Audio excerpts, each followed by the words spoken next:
एक बारिश का दिन था और बारिश की बूंदें बड़े लॉयर्स ऑफिस की खिड़कियों से टकरा रही थी।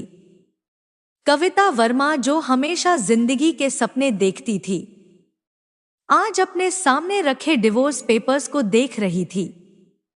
ऑफिस में साइलेंस था, बस क्लॉक की टिक टिक और बारिश की आवाज आ रही थी। उसके सामने बैठे थे मनोज शर्मा। जिस इंसान से कविता ने 5 साल पहले प्यार किया था, वह अब एक अजनबी लग रहा था। सिर्फ एक महंगे सूट में लिपटा बिजनेसमैन। कविता के हाथ कांप रहे थे जब उसने पेन उठाया। यह उनके साथ बिताया वक्त, उनकी हंसी और उनके सारे वादों का अंत था। उसने अपना नाम साइन किया और हर अक्षर उसे बहुत भारी लग रहा था। मनोज ने बगैर कुछ बोले डॉक्यूमेंट्स उठा लिए और जब वह जाने के लिए खड़ा हुआ तो कविता का दिल चाहा कि वह चीखे, उसे रोके कि वह लड़ाई करे अपने रिश्ते के लिए। पर उसका गुरूर और उनके बीच की सच्ची कम्युनिकेशन की कमी ने उसे चुप रखा। मनोज का जाना कविता के दिल में एक धक्के की तरह लगा। जब दरवाजा बंद हुआ तो उसकी आवाज कविता के सीने में गूंज गई। कुछ देर तक वह वहीं बैठी रही, फिर भारी कदमों से उठी। रिसेप्शनिस्ट ने हमदर्दी से मुस्कुराने की कोशिश की पर कविता ने नजरअंदाज कर दी और बाथरूम की तरफ भाग गई। स्टॉल में खुद को बंद करके उसने आंसुओं को बहने दिया। तभी उसे अपने पर्स में रखे प्रेगनेंसी टेस्ट की याद आई। उसने कांपते हुए हाथों से वह टिश्यू पेपर में लिपटा टेस्ट निकाला। 2 गुलाबी लाइंस, उसकी जिंदगी बदल चुकी थी। पर अब बहुत देर हो चुकी थी। कविता ने अपने पेट पर हाथ रखा। वहां अभी कुछ नहीं था, पर उसे एहसास था कि मनोज का एक हिस्सा उसके अंदर पल रहा था। यह विडंबना कितनी बिछी थी। जब उनकी शादी हुई थी तब उन्होंने बच्चे के लिए कितनी कोशिशें की थी। फर्टिलिटी क्लिनिक भी गए थे और आज जब सब कुछ टूट चुका था, कुदरत ने उनकी दुआ सुन ली थी। पर वह मनोज को नहीं बता सकती थी। पिछले 6 महीनों में उनकी हर बातचीत झगड़े पर खत्म हुई थी। मनोज अपने बिजनेस एम्पायर में इतना खोया हुआ था कि कविता को लगता था कि शायद उसकी जिंदगी में उसका कोई अंश नहीं है। उसने गुस्सिया और दुख में वह टेस्ट फाड़ डाला और उसके टुकड़े ट्रैश में गिर गए, बिल्कुल उनके रिश्ते की तरह। उसने फैसला किया कि यह बच्चा उसका अकेला होगा। वह इस बच्चे को उस दर्द से बचाएगी कि उसे कभी अनादर महसूस ना हो या उसे टूटे हुए वादों से भरे घर में ना बड़ा होना पड़े। उस रात कविता ने उस अपार्टमेंट से अपना सामान पैक किया जिसे उन्होंने साथ बनाया था। हर चीज जो वह डिब्बे में रखती थी, उसे लगता था कि वह अपने आप को अलविदा कह रही है। उसने शादी का एल्बम देखा। वो जमाने के दिन, प्यार से भरे वादे, बारिश में नाचते हुए उसने एल्बम बंद कर दिया। कुछ यादें आगे ले जाने के लिए बहुत भारी होती हैं। आगे के महीने सुबह की बीमारी, डॉक्टर के अपॉइंटमेंट्स और जिंदगी दोबारा खड़ी करने की कोशिश में बीते। कविता शहर के दूसरे हिस्से में एक छोटे मोहल्ले में शिफ्ट हो गई। वो फ्रीलांस ग्राफिक डिजाइनर का काम करने लगी। उसकी बेस्ट फ्रेंड सविता उसकी लाइफ लाइन बन गई। जब भी कविता को शक होता था, सविता उसे सहारा देती थी। डिलीवरी रूम में सविता कविता का हाथ थामे थी जब दिया का जन्म हुआ। एक छोटा पर परफेक्ट बच्चा जिसके आंख का रंग उसके पिता यानी मनोज जैसा हल्का हरा था और स्पिरिट अपनी मां जैसी डिटरमिन्ड। दिया को देखकर कविता को भरोसा हो गया कि उसने सही फैसला किया था।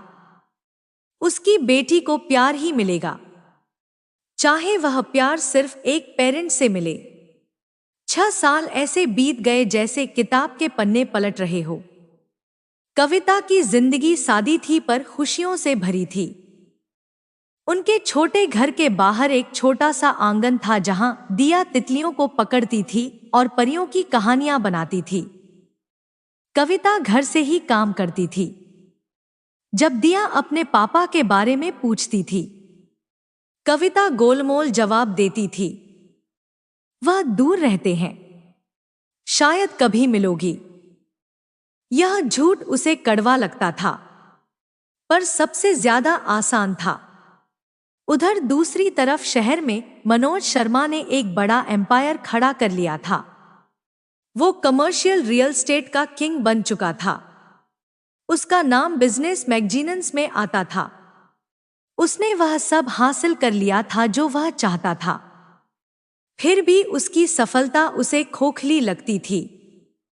मनोज एक महंगे आलीशान मकान में रहता था, शानदार आर्ट से घिरा हुआ, पर वो घर उसे ठंडा और खाली लगता था। रात को जब मीटिंग्स खत्म हो जाती थी तो उसे कविता की याद आती थी। क्या वो खुश होगी? क्या वो उसे याद करती होगी? उसने डेट्स की एलिगेंट वुमेन से मिला, पर कोई भी कविता जैसा नहीं था।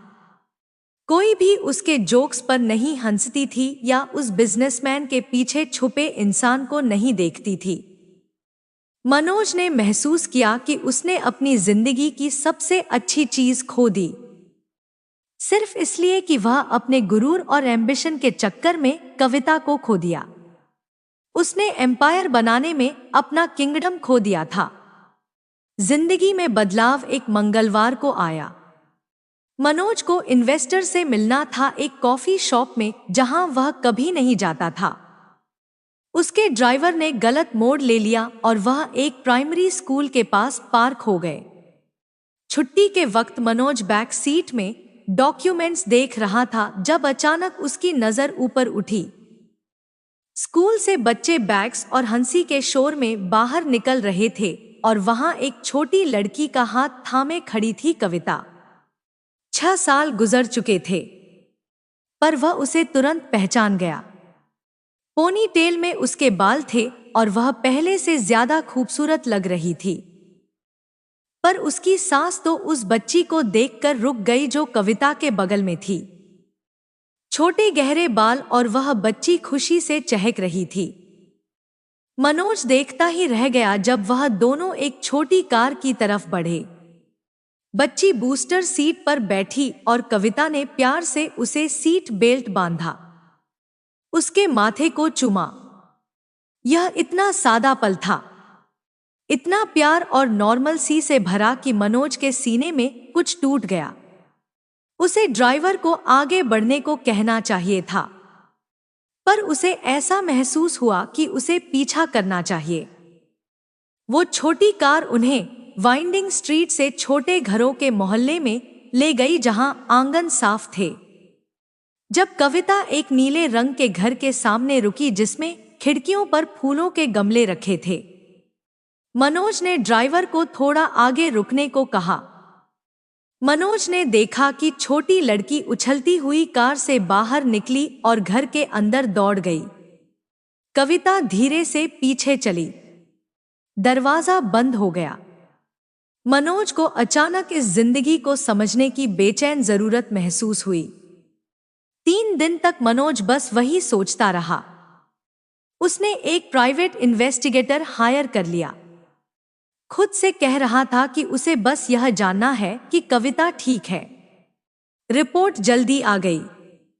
कविता वर्मा 28 साल, फ्रीलांस डिजाइनर, अपनी 5 साल की बेटी दिया के साथ रहती है। 6 साल की मनोज ने हिसाब लगाया जब उनका डिवोर्स हुआ था उसके ठीक 8 महीने बाद दिया का जन्म हुआ था। मतलब जब कविता ने डिवोर्स पेपर साइन किए थे तब वह प्रेग्नेंट थी। यह एहसास मनोज को एक गहरी चोट की तरह लगा। उसकी एक बेटी थी जिसे वह कभी नहीं जान पाया। 6 साल के जन्मदिन, पहले कदम, पहले शब्द सब उसे चुरा लिए गए थे। उसके अंदर गुस्से की आग भड़की और फिर उस दुख की लहरों ने उसे घेरा जो उसने खो दिया था।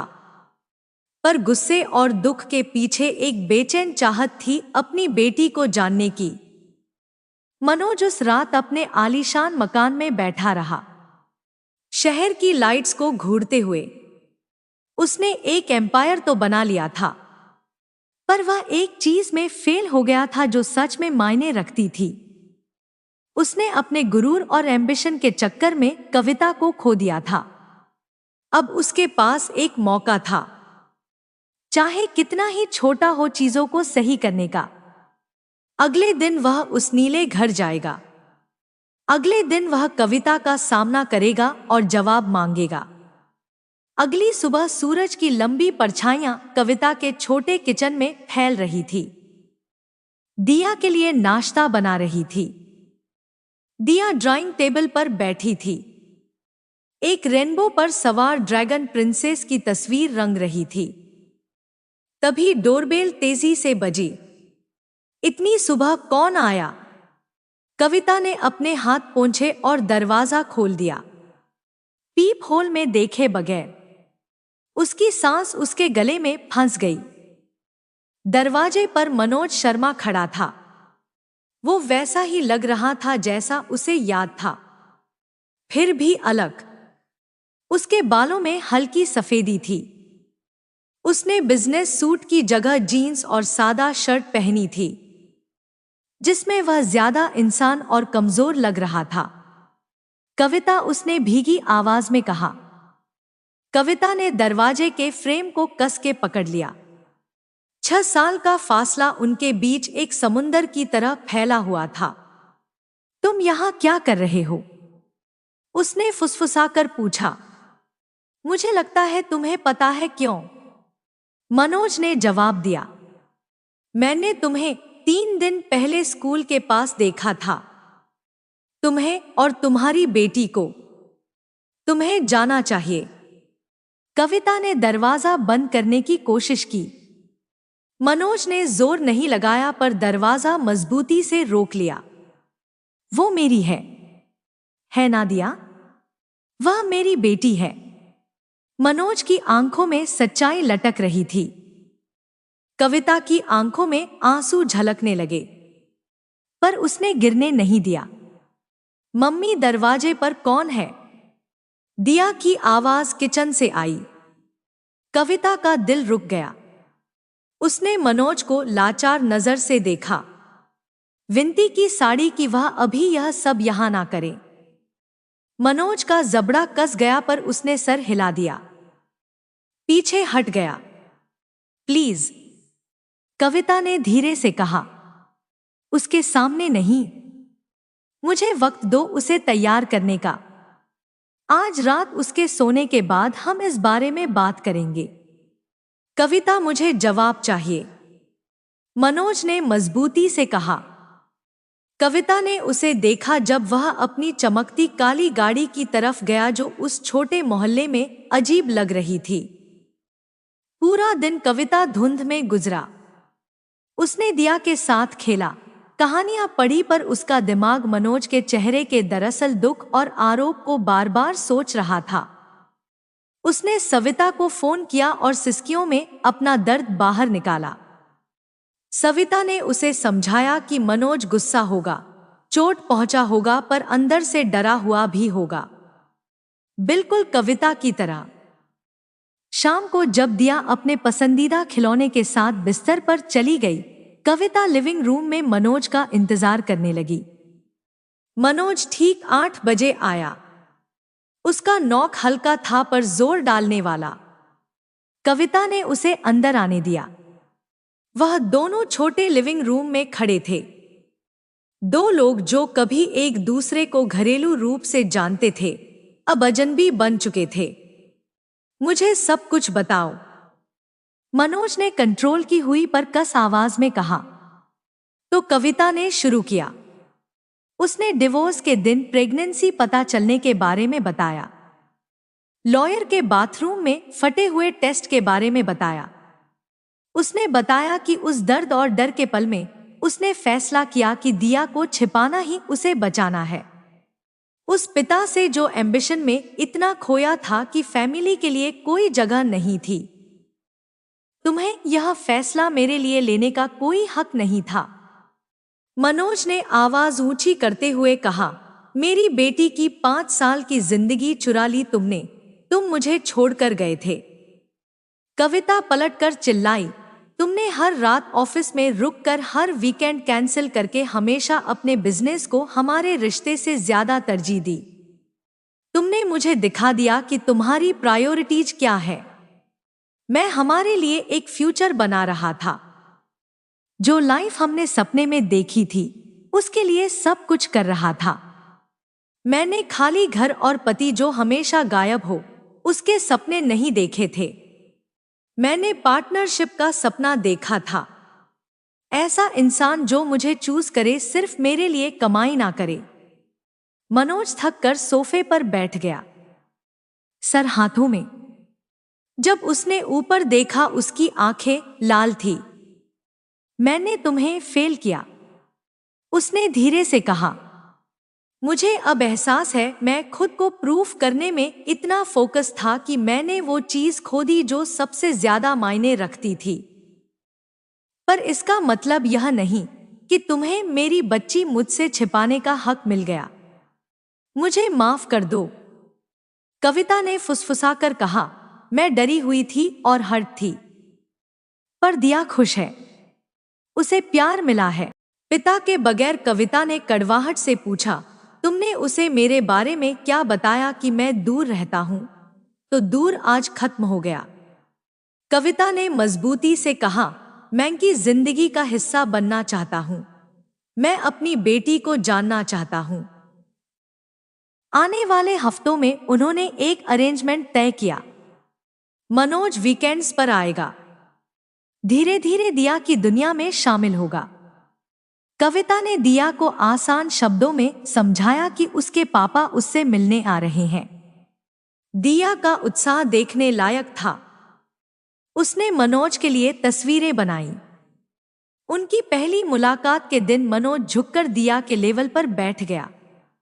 कविता ने देखा कि दिया ने उस अजनबी को देखा जिसके आंखों का रंग उससे मिलता था, और एक पहचान की झलक दिया के चेहरे पर आई।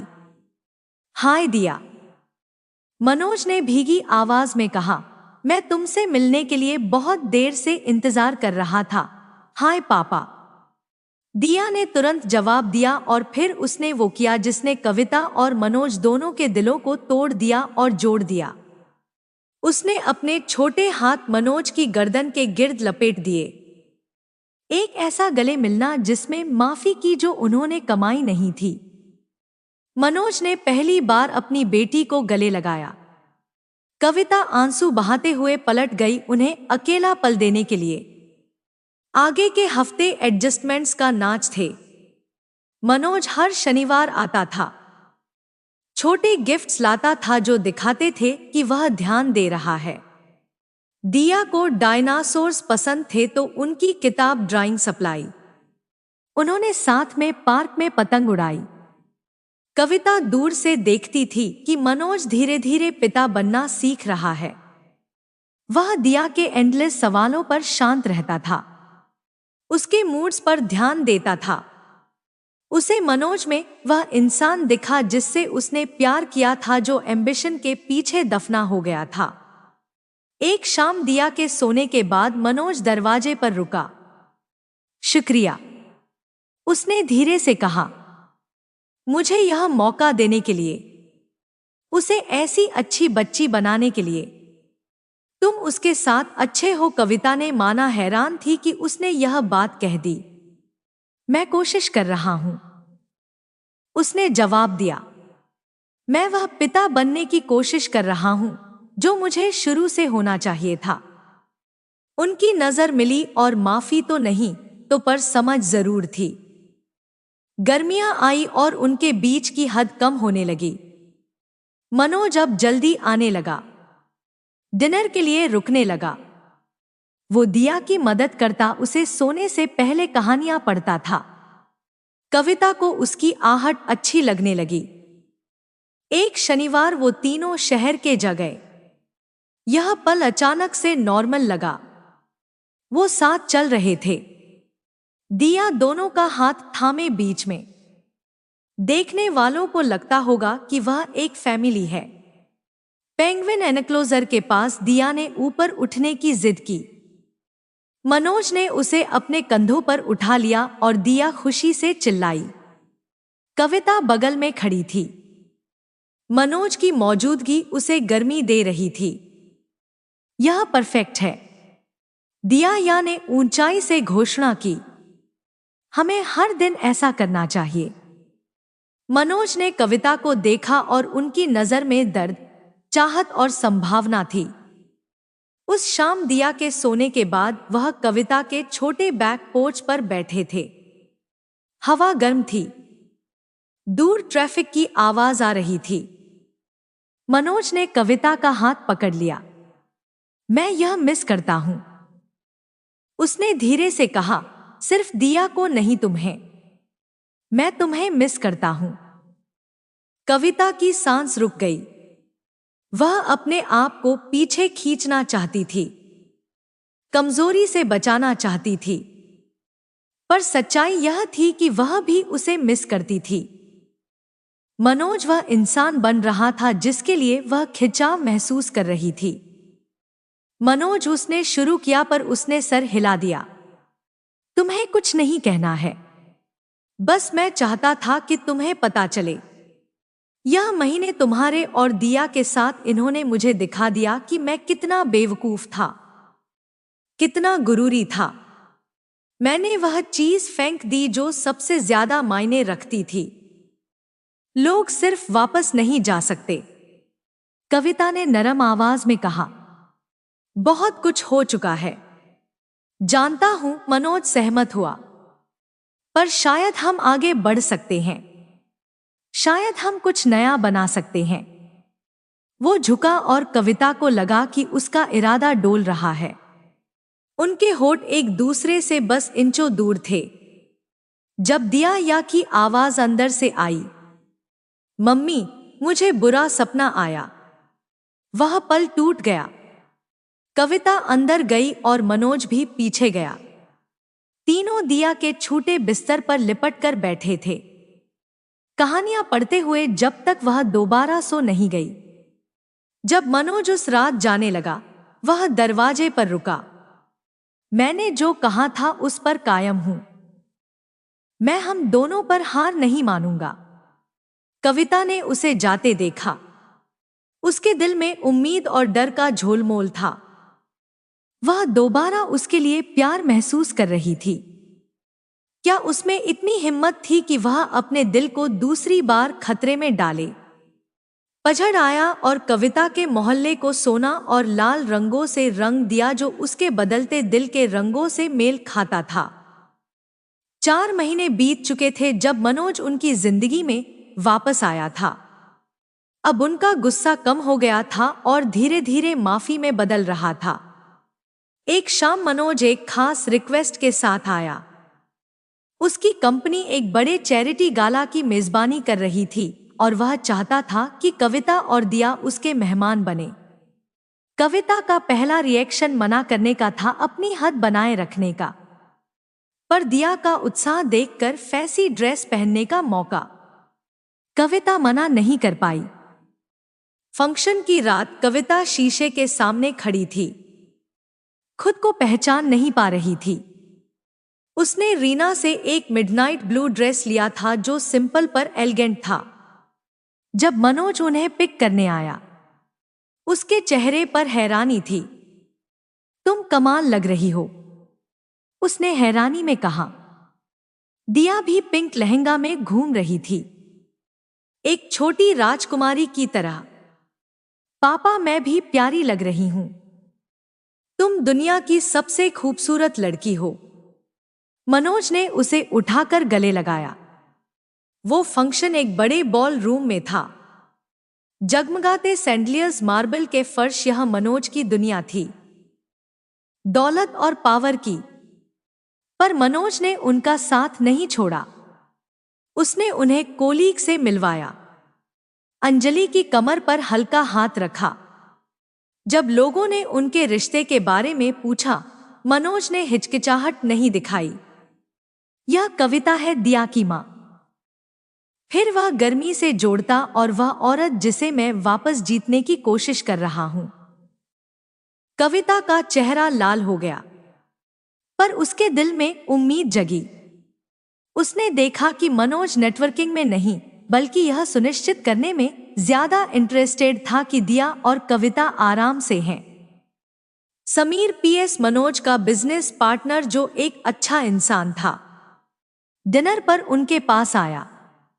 तुम्हें फिर से देखकर अच्छा लगा, उसने कविता से कहा, और यह जरूर दिया होगी।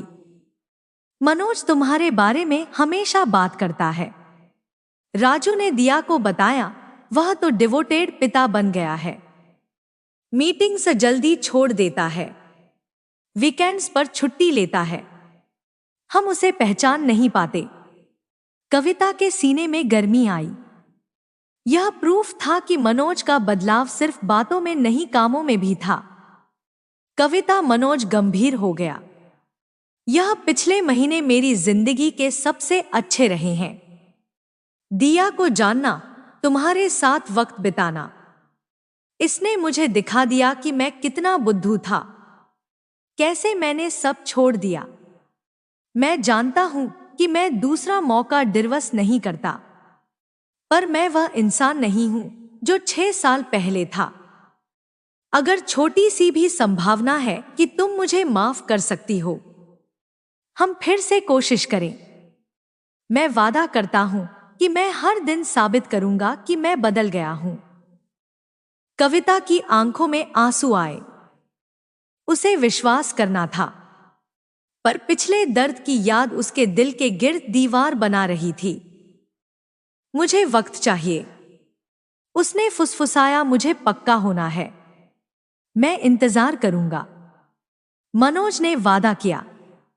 आने वाले हफ्तों में मनोज के वादे की परीक्षा हुई। दिया को तेज बुखार हो गया। मनोज हर शाम ऑफिस से सीधा कविता के घर आता, सूट में ही मदद करने लगता। उसने दिया को गले लगाया जब वह रोई। रेमेडीज सर्च की। कविता ने देखा कि मनोज ऐसा पापा बन रहा था जिसका उसने हमेशा सपना देखा था, और उसकी दीवारें टूटने लगी। एक शाम थककर कविता सोफे पर सो गई। जब वह जागी, उसके ऊपर कंबल था। दिया शांति से सो रही थी और मनोज किचन में रात के बर्तन साफ कर रहा था। तुम जाग गई, मनोज ने उसे देखकर कहा। थक गई हूं, कविता ने माना। मनोज उसके बगल में बैठ गया और कविता खुद को उसके सहारे छोड़ दिया। उसका हाथ कविता के कंधों पर आया और वह सांस शांति से बैठे रहे। मुझे इसकी आदत हो सकती है, मनोज ने धीरे से उसके सर पर चूमते हुए कहा। मुझे भी, कविता ने वापस फुसफुसाया। बदलाव दिया के छठे जन्मदिन पर आया। उन्होंने साथ में पार्टी प्लान की। उनका छोटा घर बच्चे की हंसी से भर गया। जब आखिरी मेहमान चले गए, दिया दोनों पेरेंट्स के बीच सोफे पर बैठी थी। यह बेस्ट बर्थडे था, उसने गंभीर आंखों से कहा, क्योंकि मेरे मम्मी और पापा दोनों साथ थे।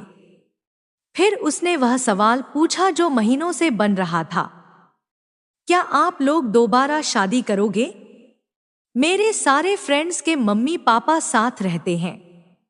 मुझे रियल फैमिली बनना है। हम रियल फैमिली हैं बेटा, कविता ने भरोसा दिया। पर मुझे साथ रहना है, दिया ने इंसिस्ट किया। मुझे पापा को सुबह उठते हुए और सोते वक्त चाहिए। दिया के सोने के बाद मनोज और कविता लिविंग रूम में लौट आए। दिया का सवाल हवा में गूंज रहा था, वह सही कह रही है। मनोज ने धीरे से कहा, हम एक फैमिली हैं और मैं चाहता हूं कि हम एक छत के नीचे रहें, पर मैं जानता हूं कि यह मांगना बड़ा कदम है। कविता ने अपने छोटे घर को देखा, उस जिंदगी को जिसे उसने हिम्मत से अकेला बनाया था। पर मनोज को हर दिन देखते हुए उसने महसूस किया कि अब वह अकेला नहीं रहना चाहती। मैं डरी हुई हूं, कविता ने फुसफुसाकर कहा। मुझे दोबारा चोट लगने का डर है। मनोज उसके पास आया, उसके हाथ पकड़ लिए। मैं भी डरा हुआ हूं कि मैं यह सब बिगाड़ दूंगा। पर कविता, मैं तुम्हें प्यार करता हूं। मैंने कभी प्यार करना बंद नहीं किया। तुम सच में बदल चुके हो। कविता ने उसकी आंखों में देखा। तुम्हारे बगैर रहना मुझे सिखाया कि क्या मायने रखता है। मनोज ने जवाब दिया, मैं वह गलती दोबारा नहीं करूंगा। मैं वादा करता हूं कि मैं हर दिन तुम्हें और दिया को चूज करूंगा। तुम हमेशा पहली प्रायोरिटी रहोगी। कविता की दीवारें गिर गई। उसने समझा कि सच्चा प्यार के लिए हिम्मत चाहिए। हर्ट होने का रिस्क उठाकर एक खूबसूरत मौके के लिए आगे बढ़ना। मैं भी तुम्हें प्यार करती हूं, उसने जोर से कहा। मुझे लगता है कि मैंने कभी प्यार करना बंद नहीं किया, जबकि मैं चाहती थी। मनोज का चेहरा मुस्कुराहट से चमका। मुझसे शादी कर लो। मनोज ने सवाल नहीं, वादा किया, दोबारा शादी कर लो और इस बार मैं सब ठीक करूंगा। हाँ, कविता ने तुरंत जवाब दिया। हाँ, चलो एक फैमिली बनते हैं, एक रियल फैमिली। अगली सुबह उन्होंने साथ में दिया को बताया। दिया की खुशी की चीख पूरे मोहल्ले में सुनाई दी होगी। आने वाले हफ्तों में उन्होंने अपना फ्यूचर प्लान करना शुरू किया। मनोज ने अपना ठंडा आलीशान मकान बेच दिया और उन्होंने साथ में एक नया घर ढूंढा जिसमें दिया के लिए बड़ा आंगन हो और मनोज के लिए एक होम ऑफिस हो जहां वह काम करते हुए भी फैमिली से अलग ना हो। 6 महीने बाद उन्होंने चुपचाप शादी की। बस वह तीनों और सविता और राजू विटनेस थे। उस शाम वह अपने नए घर में पहुंचे। दिया अपने नए रूम के बारे में बात कर रही थी और ट्री हाउस जो मनोज ने वादा किया था। कविता ने मनोज का हाथ पकड़ लिया। रात को सोने से पहले मनोज और कविता बालकनी पर खड़े थे। तारों को देखते हुए मनोज ने उसे पीछे से गले लगाया। शुक्रिया मनोज, कविता ने धीरे से अपने बालों में फुसफुसाया। मुझे दूसरा मौका देने के लिए, विश्वास करने के लिए कि लोग बदल सकते हैं। मनोज मुस्कुराया। आंसू और टूटे वादों से शुरू हुई कहानी अब प्यार, माफी और हिम्मत की वजह से पूरी हो चुकी थी। मनोज ने वादा किया कि वह दिया के लिए डॉग लाएगा और उसने वादा किया कि वह कविता को हमेशा प्यार करेगा, हमेशा मौजूद रहेगा, हमेशा वह पति रहेगा जो उनके लायक था। कविता ने विश्वास किया क्योंकि प्यार गलतियां ना करने के बारे में नहीं, बल्कि गलतियों से सीखने और एक दूसरे को बार बार चुनने के बारे में था, खासकर जब यह मुश्किल हो। जब वह अंदर गए तो घर हंसने, प्यार और हजार खूबसूरत साधारण पलों की संभावना से भर गया था। मम्मी पापा, तुम दोनों टक करोगी मुझे? दिया की आवाज ऊपर से आई। आते हैं बेटा, उन्होंने साथ में जवाब दिया और वह हाथ में हाथ डालकर ऊपर चले गए, अपनी बेटी की तरफ, अपने भविष्य की तरफ, उस फैमिली की तरफ जिसे उन्होंने खो दिया था और फिर से ढूंढ लिया।